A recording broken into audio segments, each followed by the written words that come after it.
वीर जब purple mountain की चोटी पर बजते उस म्यूजिक को सुनता है तो उसे अपना सर घूमता हुआ महसूस होने लगता है और फिर वीर को एहसास भी नहीं होता है कि कब उसने पर्पल माउंटेन पर चढ़ना शुरू कर दिया था। लेकिन ऐसा बस एक पल के लिए ही होता है और कुछ ही सेकंड्स के बाद वीर हिप्नोटाइज स्टेट से बाहर आ जाता है। और जब वीर पीछे पलट कर देखता है तो वो ये देखकर शॉक्ड हो जाता है कि उसके बगल में मौजूद मोमेंट क्वीन भी उसके साथ साथ उस पर्पल माउंटेन पर चढ़ रही है। और केवल मोमेंट क्वीन ही नहीं बल्कि उस एरिया में मौजूद बाकी सभी सुपर एलियंस भी हिप्नोटाइज्ड नजर आते हुए एक अलग ही धुन में पर्पल माउंटेन पर चढ़ते हुए नजर आ रहे थे। लेकिन फिर मोमेंट क्वीन को हिप्नोटाइज होकर पर्पल माउंटेन की तरफ जाता हुआ देखकर वीर तुरंत ही उसे अपने सी ऑफ सोल में वापस ले लेता है। वहीं डेविल ब्लड किंग समेत बाकी सभी दूसरे सुपर एलियंस पर्पल माउंटेन पर चढ़ना जारी रखते हैं। कुछ कदम चलने के बाद डेविल ब्लड किंग भी अपनी हिप्नोटाइज्ड स्टेट से बाहर आ जाता है। वो काफी ज्यादा सरप्राइज्ड था और ये नोटिस करने के बाद कि अभी अभी यहां पर क्या हुआ है, वो एक बार फिर से उन सुपर एलियंस पर अपना कंट्रोल बनाने की कोशिश करने लगता है जिन्हें वो अपने साथ लेकर आया था। लेकिन सरप्राइजिंगली वो super aliens devil blood king के ऑर्डर्स पर कोई ध्यान नहीं देते हैं और बस खुशी खुशी ऊपर की तरफ जाना जारी रखते हैं। हालांकि कुछ एलियंस अपनी हिप्नोटाइज्ड स्टेट से बाहर आने में कामयाब हो गए थे, जिनमें से एक सिल्वर एप भी था, लेकिन ज्यादातर एलियंस अभी भी ऊपर की तरफ जाना जारी रखे हुए थे। डेविल ब्लड किंग के चेहरे पर एक कॉम्प्लिकेटेड लुक आ जाता है और उसे देखकर ऐसा लग रहा था जैसे कि मानो वो ये डिसाइड करने की कोशिश कर रहा हो कि वो इस समय आगे बढ़े या पीछे हट जाए। हालांकि वहां ऊपर माउंटेन में बहुत स्ट्रांग और ऑर्गेनिक लाइफ फोर्स मौजूद थी, लेकिन यह देखना बहुत ज्यादा अजीब था कि एक डेविल ब्लड किंग जैसा स्पिरिट भी ऊपर जाने में हिचक रहा है। अभी वीर अपने ख्यालों में ही खोया था कि तभी माउंटेन के ऊपर से आने वाला म्यूजिक रुक जाता है और फिर पर्पल माउंटेन की चोटी पर मौजूद लाइफ फोर्स फैलते हुए पूरे माउंटेन को कंज्यूम कर लेती है। तब एक के बाद एक 6 गोल्डन लाइट्स जलना शुरू हो जाती हैं। कहीं ऐसा तो नहीं कि यही वो समय है जब वो गोल्डन फ्रूट्स मैच्योर हो गए हों?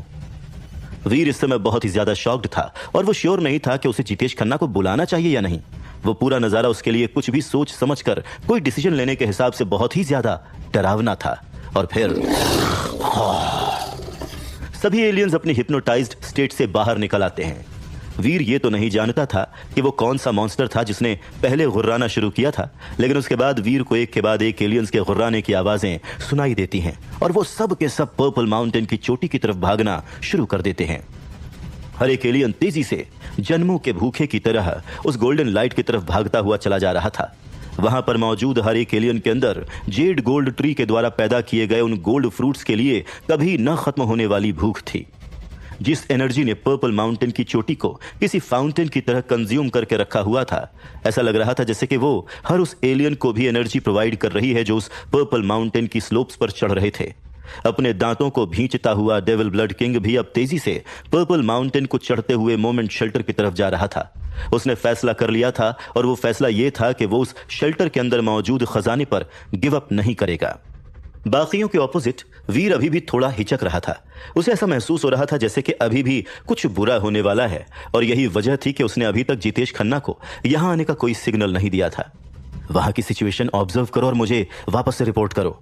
वीर एक बार फिर से मोमेंट क्वीन को बुलाता है और उससे यह कहता है। वीर की बात मानकर मोमेंट क्वीन भी वैसा ही करती है और पर्पल माउंटेन के ऊपर चली जाती है। पर्पल माउंटेन की चोटी पर पहुंचकर वो उस एनर्जी को देख पा रही थी जिसने उस पूरे एरिया को कंज्यूम किया हुआ था। इस तरह के एनर्जी बर्स्ट से तो यही लग रहा है कि कोई बहुत ही अच्छी चीज पैदा होने वाली है। थोड़ी ही देर में पर्पल माउंटेन की चोटी से नीचे आने के बाद मोमेंट क्वीन वीर से कहती है, शायद हमें वहां पर जाकर एक बार देखना चाहिए। मोमेंट क्वीन की बात सुनकर वीर अपना सर हिलाता है, लेकिन फिर भी वो जितेश खन्ना को कोई भी सिग्नल नहीं भेजता है। सिल्वर फॉक्स के सिर को सहलाते हुए वीर मोमेंट क्वीन को ऊपर गोल्डन लाइट की तरफ रास्ता लीड करने देता है। धुंध के थ्रू वीर मोमेंट शेल्टर की तरफ बढ़ता जा रहा था, एक ऐसी जगह जो उसके लिए जानी पहचानी भी थी और उसे वो पसंद भी आने लगी थी। फिलहाल तो वीर को वहां पर कोई भी बदलाव नजर नहीं आ रहे थे। उसे अगर कुछ दिख रहा था तो बस इतना कि वो जेड गोल्ड ट्री अब करीब 100 फीट लंबा हो गया था। होली प्रेजेंस के साथ घिरे हुए उस जेड गोल्ड ट्री के गोल्डन फ्रूट्स गोल्डन लाइट के साथ चमक रहे थे। उन सभी गोल्डन फ्रूट्स को देखकर वीर बहुत ही ज्यादा शॉक्ड हो गया था। इससे पहले वो सभी गोल्डन फ्रूट्स काफी आम नजर आते थे, लेकिन अब वो सब के सब बहुत ज्यादा अलग नजर आ रहे थे। सभी गोल्डन फ्रूट्स अलग अलग साइजेस के थे और उन सभी के शेप्स एक दूसरे से अलग थे, लेकिन एक बात उन सब में कॉमन थी और वो ये कि वो सभी देखने में किसी ट्रेजर चेस्ट के जैसे लग रहे थे। गोल्डन फ्रूट्स की कंबाइंड लाइट्स इतनी ज्यादा ब्राइट थीं कि उनकी तरफ देखना भी मुश्किल हो रहा था, लेकिन फिर भी हर एक गोल्डन फ्रूट एक खास डरावनी एनर्जी के साथ चमक रहा था। और तभी जो क्रेन वीर ने देखा था वो चिल्लाने लगता है। वीर के सिर के बगल से उड़कर जाता हुआ वो क्रेन एक गोल्डन फ्रूट को कलेक्ट करता है जो जमीन से सबसे ज्यादा दूरी पर था, और फिर उस गोल्डन फ्रूट के साथ वहां से उड़ जाता है। और फिर बड़ा ड्रैगन और 4 पंखों वाला एलियन उस क्रेन को रोकने और उससे उस गोल्डन फ्रूट को लेने के लिए जल्दी से उसकी तरफ उड़ना शुरू कर देते हैं।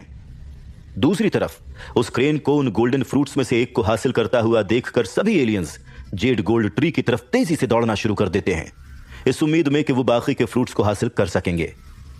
गोल्डन फ्रूट्स को हासिल करने के लिए डेविल ब्लड किंग भी अपने साथ सिल्वर एप को लेकर आता है। एक गोल्डन फ्रूट को हासिल करने के बाद वो अब दूसरे फ्रूट्स को हासिल करने की सोच रहे थे। 15 मिनट के अंदर अंदर ही उन सभी गोल्डन फ्रूट्स को अपने अपने नए मास्टर्स मिल गए थे।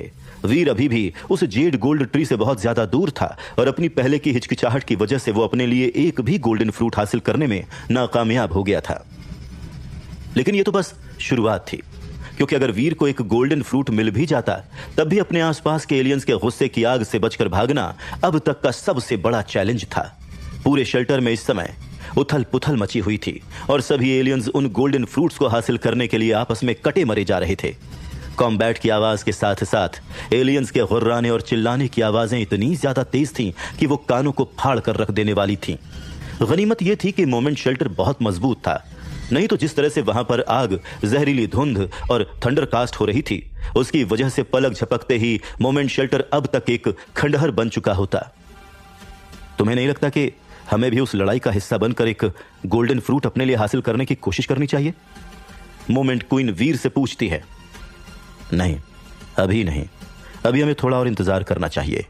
वीर अभी भी अटैक करने के लिए तैयार नहीं था और वो डेविल ब्लड किंग की तरफ देखता है, जो अभी तक 2 गोल्डन फ्रूट्स को हासिल करने में कामयाब हो गया था और अभी भी वो सेटिस्फाइड नहीं हुआ था।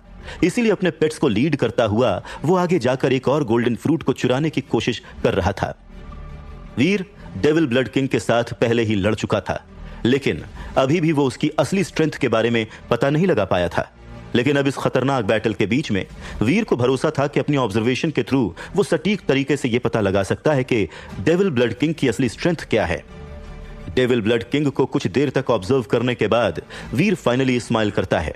उसकी वजह यह थी कि अब वीर एग्जैक्टली ये बता सकता था कि आखिर कैसे वीर के साथ अपनी पिछली लड़ाई के दौरान वो उन दोनों के बीच की दूरी को कम करके उस दूरी को खत्म करने में कामयाब हो गया था। डेविल ब्लड किंग वीर की नजरों से ओझल हो जाता है और जब वो दोबारा वापस आता है तब वो एक सुपर एलियन को पंच करके उससे एक गोल्डन फ्रूट ले लेता है, जो कि एक्चुअल में एक चेस्ट के शेप में था। वीर ऐसा कई बार होता हुआ देखता है और अब वो इस बात के लिए श्योर हो गया था कि डेविल ब्लड किंग टेलीपोर्ट नहीं कर सकता है, वो बस केवल परछाइयों के बीच ट्रैवल करता है। इसके लिए डेविल ब्लड किंग को एक परछाई में ही खड़े रहना होता है। जब वो एक परछाई में होता है तब वो उसी परछाई में ही घुल सा जाता है और आराम से उसी के साथ घूमता रहता है। उसे देखकर ऐसा लग रहा था जैसे कि मानो वो किसी दूसरे डायमेंशन में ट्रैवल कर रहा हो। तब ना तो कोई उस पर अटैक कर सकता था और ना ही कोई उसे देख सकता था। ओह अच्छा, इसलिए डेविल ब्लड किंग की पावर को ऑब्जर्व करने में कामयाब होने के बाद वीर राहत की सांस लेता है। भले ही वो शैलो एबिलिटी इफेक्टिव थी, लेकिन ऐसी नहीं थी कि उसे तोड़ा ना जा सकता हो। अपने अटैक के लिए डेविल ब्लड किंग को गहरी परछाई में होने की जरूरत पड़ेगी और एक ऐसी परछाई जो कि हल्की हो, उसमें डेविल ब्लड किंग अपनी असली पावर नहीं दिखा पाएगा और उसके एफिशिएंटली मूव करने के लिए परछाइयों को आपस में कनेक्टेड होने की जरूरत होगी। अब अगर वीर को कुछ करने की जरूरत थी तो बस इतना कि उसे डेविल ब्लड किंग की परछाई पर नजर रखनी होगी और उसे किसी भी और चीज से कनेक्ट नहीं होने देना होगा। अगर वीर ऐसा करने में कामयाब हो जाता है तो डेविल ब्लड किंग परछाइयों में घुल नहीं पाएगा और फिर उसे वीर को किसी दूसरे कॉम्बेटेंट की तरह ही अप्रोच करना पड़ेगा।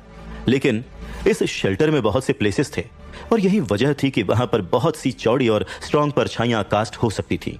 इसकी वजह से डेविल ब्लड किंग को बहुत ज्यादा एडवांटेज मिल रही थी और अपनी इस स्किल के साथ वो प्रैक्टिकली कहीं भी घूम पा रहा था और इसी तरह से उसने टोटल 3 चेस्ट शेप के गोल्डन फ्रूट्स भी हासिल कर लिए थे।